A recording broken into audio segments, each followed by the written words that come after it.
अस्सलाम वालेकुम। आज की क्लास में हम सीखेंगे कि ग्रामर क्या होती है और किसी भी लैंग्वेज को सीखने के लिए ग्रामर क्यों ज़रूरी होती है। सब ग्रामर जो है बेसिकली अगर आप इसको डिफ़ाइन करें तो ग्रामर को हम कहेंगे रूल्स एंड रेगुलेशन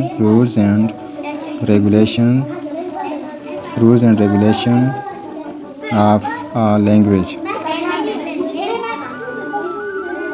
किसी भी ज़बान के रूल्स एंड रेगुलेशंस को ग्रामर कहते हैं। रूल्स एंड रेगुलेशंस मींस कि वो लैंग्वेज कैसे बनी है, उनको कैसे उस लैंग्वेज को कैसे बोला जा सकता है।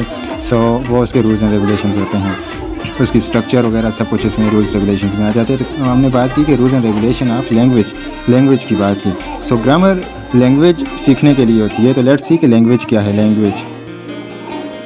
लैंग्वेज कहते हैं वे ऑफ कम्युनिकेशन को। वे ऑफ कम्युनिकेशन बातचीत करने का ज़रिया, अपना मैसेज दूसरे तक कन्वे करने का ज़रिया, उसके मैसेज को अंडरस्टैंड करने के लिए लैंग्वेज होती है। Language basically way of communication है, अपना मैसेज दूसरे तक कन्वे करने का एक ज़रिया होती है लैंग्वेज। अच्छा, लैंग्वेज जो है वो हमारे पास टू टाइप्स की होती है। लैंग्वेज टू टाइप्स की होती है। एक को कहते हैं फर्स्ट लैंग्वेज और दूसरी को कहते हैं सेकंड लैंग्वेज।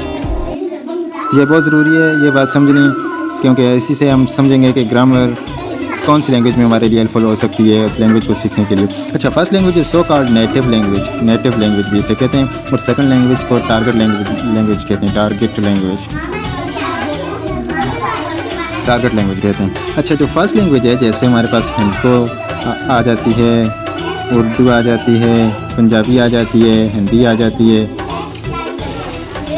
ये सारी लैंग्वेजेस जो हैं ये फर्स्ट लैंग्वेज है, नेटिव लैंग्वेज, जो आप बाय बर्थ सीखते हैं। बाय बर्थ इसको सीखते हैं, और इसके लिए आपको कोई एफ़र्ट्स नहीं डालनी पड़ती हैं, एफ़र्टलेस होती है।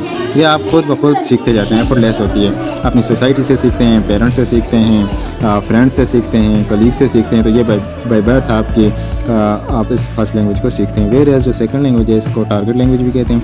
टारगेट लैंग्वेज सीखने के लिए आपको एफ़र्ट्स डालनी पड़ती हैं, आपको लर्न करना पड़ता है, इसके लिए ग्रामर सीखनी पड़ती है, इसके रूल्स एंड रेगुलेशंस सीखने पड़ते हैं।